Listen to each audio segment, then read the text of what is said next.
ولا تلمزوا انفسکم ولا تنابزوا بالالقاب، او د یو بل عیبونه ملټوي، یو بل په بد نومونو باندې مرابلې.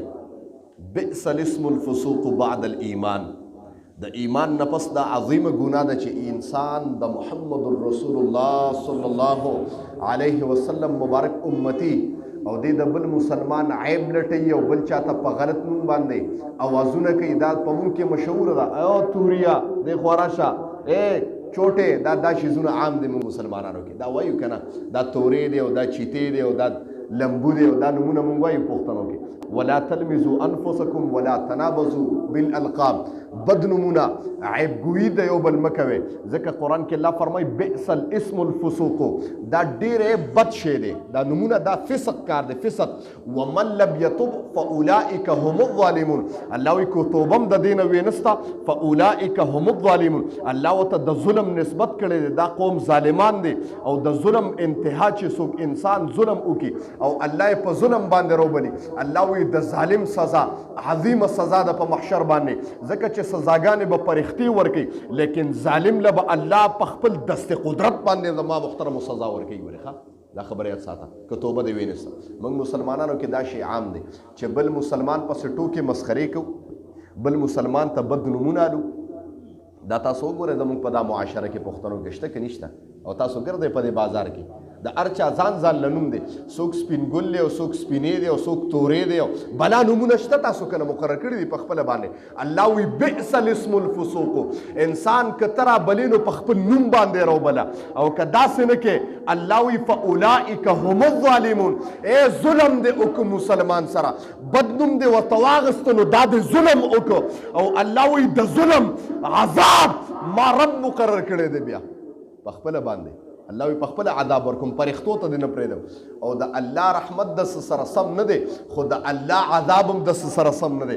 الله وی ان بطش ربک لشدید، زما پکړ ګوره ډېر سخت پکړ دی، ویریږه ځکه زه تا ته یم لږ غوندې دنیا کې لږ غوندې سخت او تکلیف او مصیبت تا باندې راشي، اپریشن دی او بدن د سیري لږ غوندې وینې در نه بهیږي، هغه ټایم کې تا ته د درد و د تکلیف پته لګیږي، نو چې کله بیا الله تعالی درد درکوي، وی الله وی کنه وی ولهم عذاب علیم بما كانوا يكذبون. الله وی زما عذاب ګوره عام عذاب نی، زما عذاب دردناک عذاب د دردناک دردونه به ملاویږي زما محترم. او الله دنیا کې هم اوباسي او په آخرت کې هم اوباسي.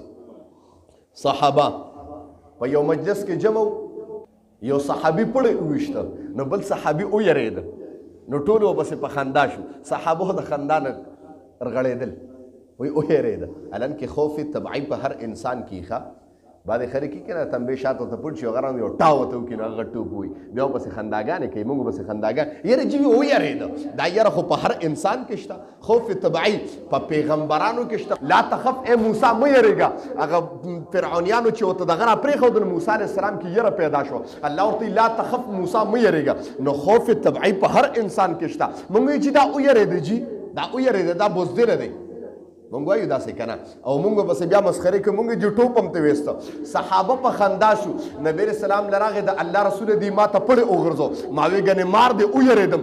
نبی رسول الله مبارک جمله او فرمایله صحابه را جمع کړه، او صحابه سنو لا يحل لمسلم، حلال ندی د یو مسلمان دپاره ان يروع مسلما، چې بل مسلمان ویری، دا بل مسلمان یرول او ټوکې. زما پیغمبر جمله او فرمایله کم انسان چې بل انسان پسې ټوکې کوي، مذاق کوي، یری جملې ته توجه شه.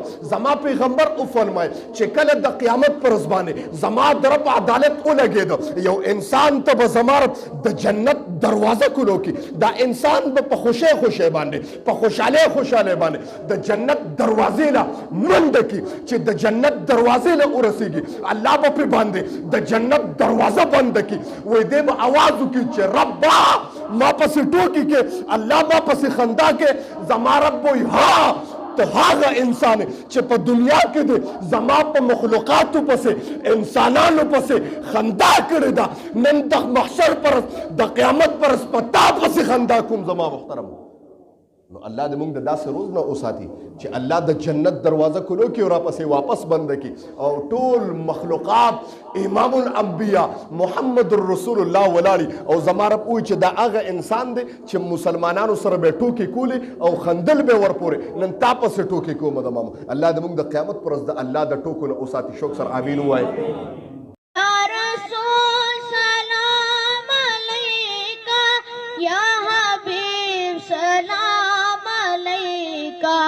سلام